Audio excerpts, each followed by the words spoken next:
Marami tayong hindi alam, pero marami tayong gustong malaman. Kaya ang tanong, alam mo ba? Alam mo ba na ang tinatawag na Cavite Mutiny ay ang pag-aalsa laban sa hindi makatarungang pamumuno ng Gobernador General ng Pilipinas ng panahong iyon na si Rafael de Izquierdo. Ito kasing si Rafael de Izquierdo ay isang napakahigpit na Gobernador General. Nanungkulan siya bilang Gobernador General sa Pilipinas mula April 4, 1871 hanggang January 8, 1873. Kilala siya bilang mayroong kamay na bakal sa kanyang pamumuno na iba sa pinalitan niya na si Carlos Maria de la Torre Navacerrada. Ang sinasabing pag-aalsa ay nagsimula noong gabi ng January 20, 1872 na ang pinamumuno ang grupo ng Pilipinong si Sergeant Lamadrid ay sinakop ang tambakan ng mga armas at isang kuta ng mga Kastila, ang Fort San Felipe. At sinasabing may kinalaman din ang pag-aalsa sa paglalagay nitong si Rafael de Izquierdo ng tribute sa mga sinasahod ng mga Pilipinong empleyado sa sinasabing arsenal. Kinakaltasan pa kasi ang maliit na kinikita ng mga Pilipinong nagtatrabaho doon na kanilang ikinagalit. Dismayado sila na ang sinasahod nila ay mas naging mababa kumpara sa karaniwan nilang sinasahod. At dahil nga sa galit nila, kahit maliit ang grupo nila, ay nag-alsa sila. Kaya nga lang dahil maliit nga ang kanilang grupo, ay hinintay pa nila ang ibang mga Pilipino na tumungo sa Fort San Felipe. Ang mga ito ay nanggaling pa kasi sa Maynila. Ang pag-aalsang iyon ay agad namang natuklasan ng mga Kastila. Nalaman din nila na ang ilang mga paring Pilipino ay sangkot pala dito. Ito'y dahil sa kahilingan sa tinatawag na sekularisasyon. Nais ng mga Pilipino na ang mga Pilipinong pari ang mamuno sa ilang mga paroko. At iyon naman ay ang ayaw na ayaw nitong si Rafael de Izquierdo. At ang pag-aalsa ay nabigo laban sa mga Kastila. Marami ang mga naidawit dito, kabilang ang mga negosyante, mga ilustrados at mga paring Pilipino nga na kinabibilangan nila Padre Gomez, Padre Burgos at Padre Zamora o ang Gombursa. Kaya naman sumailalim sila sa isang pagdinig. Pero sinasabing peke lang daw ang pagdinig na iyon dahil hindi rin naman pinakinggan ang kanilang panig. At sila ay hinatulan ng kamatayan. Ito'y sa pamamagitan ng garote. Meron ding mga ibang pari pa na mga nasama sa pag-aalsa na nahatulan din ng kamatayan. At iba pang mga Pilipino. Ang iba naman ay pinatapon sa Guam at sa Africa at hindi na muling nakabalik pa sa ating bansa. Binasa ang hatol sa tatlong pare na Gombursa noong February 16, 1872. Mabilis na kumalat ang balita patungkol dito. Kaya naman maraming mga Pilipino ang nagtungo at nagtipon sa Bagong Bayan. Dahil dito nga isasagawa ang paghatol. At ang kamatayang iyon ng tatlong paring martir ay ang sinasabing isa sa mga gumising ng gusto sa kamalayan ng mga Pilipino para ipagpatuloy ang pag-aalsa laban sa mga Kastila. Alam mo ba na itong si Wenceslao Retana, isang Spanish polymath, ay ang unang sumulat ng biographical account ng ating pangbansang bayani na si Jose Rizal, ang Vida y Escritos del Dr. Jose Rizal o ang The Life and Writings of Dr. Jose Rizal. Ito ay sa kabila ng mismo si Jose Rizal at ang kanyang mga kasama na sina Apasible, si Luna ay galit na galit dito kay Retana. Bakit? Paano ito nangyari? May pagkakataon kasi na nilait-lait nitong salita ng mga Pilipino, lalo ng mga kababaihan. Ito'y sa kanyang mga sulat. Writer din kasi itong si Retana, kaya naman malaya siyang makapagsabi ng gusto niyang sabihin. Lalong-lalo ng mga masakit na salita sa ating mga Pilipino. Isa pa ay naatake niya rin ang mga reformistang mga Pilipino, tulad niya nitong si Jose Rizal at Apasible. Kaya naman sobrang tindi talaga ng galit nila rito at gustong-gusto na talaga nila itong pektusan. Lalong-lalo na syempre si Luna, dahil kilala si Luna na mabilis mapikon at mabilis magalit. Ayon pa nga kay Luna, kapag nakita niya raw ito ay may kalalagyan daw ito.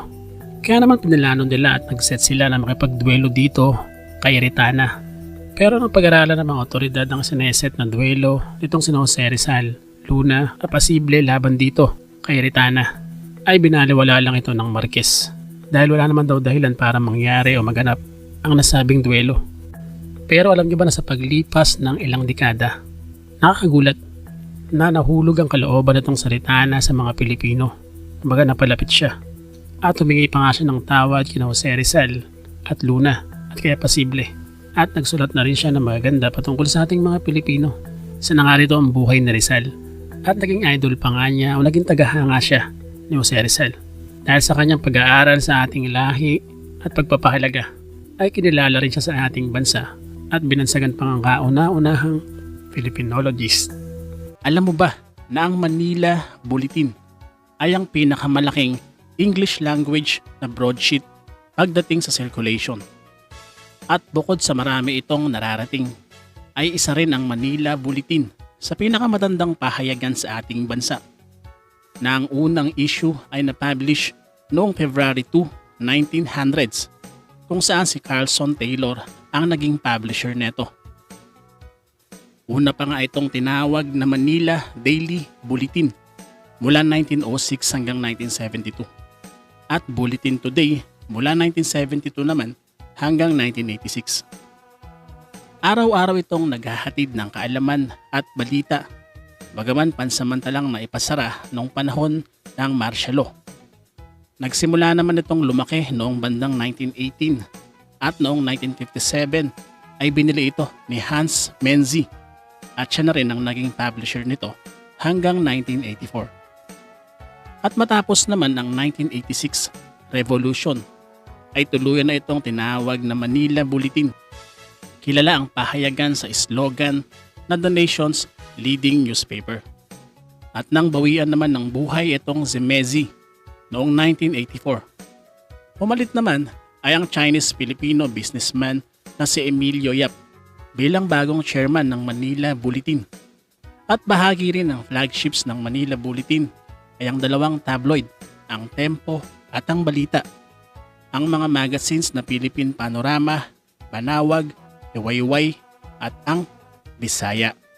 Alam mo ba na ang dating Pangulong Jose P. Laurel, matapos ang kanyang pamumuno sa puppet government at matapos siyang litisin sa pakikipagkulab niya sa mga Hapones, hanggang sa tuluyan siyang makalaya o mabigyan ng amnesty, ay muli siyang kumandidato sa pagkapangulo sa naganap na presidential election noong 1949, kung saan ang matindi niyang nakalaban dito ay ang mismong pangulo ng ating bansa sa panahong iyon na si Elpidio Quirino.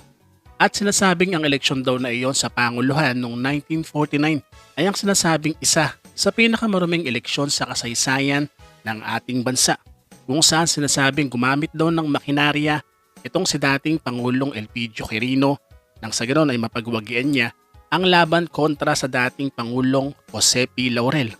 Pero may mga ilang nagsasabi na medyo madungis pa raw kasi ang pangalan ni dating Pangulong Jose P. Laurel sa mga pagkakataong iyon sa ilang mga Pilipino. Ito'y dahil nga sa ginawa niyang pamamahala sa gobyernong sunod-sunuran sa mga Hapones. Kaya naman hindi raw siya nakakuha ng malaking boto. At dahil naman sa kanyang pagkatalo, ay marami naman sa kanyang mga taga-suporta sa Batangas ay nag-aklas pa kontra sa gobyerno ni dating Pangulong Quirino. Pero dahil hindi naman kinonsinte ni dating Pangulong Jose P. Laurel ang mga nagrebelde, ay napilitang sumuko ang mga ito sa gobyerno. At bagaman natalo nga sa Panguluhan noong 1949, ay hindi naman nagtapos ang political career ni dating Pangulong Jose P. Laurel. Dahil noong 1951 naman, ay muli na naman siyang kumandidato bilang senador at nagwagi naman siya. Kung saan ay sinasabing isa pa nga raw siya sa pinakamataas ang nakuhang boto. At sa kanyang pagiging senador, ay naging co-author siya sa paglikha ng Rizal Law. Kaya naman sa panahon natin ngayon ay binabasa sa paaralan ang No Limitang Hire at ang El-Fili. At bukod dito ay naging part din siya ng Laurel-Langley Agreement na nagbibigay naman ng pantay na pakikinabang ng Pilipinas at Amerika sa pakikipagkalakalan sa bawat isa. At bagaman itinuring na traidor ng iilan para kay dating Pangulong Jose P. Laurel, ay nanatili naman daw siyang tapat sa mga Pilipino. at ginawa niya ang lahat para sa kapakanan ng ating lahi. Ito'y kahit pamalagay ang kanyang sarili sa bingit ng kamatayan. Para sa marami pang alam mo ba, see you sa next episode.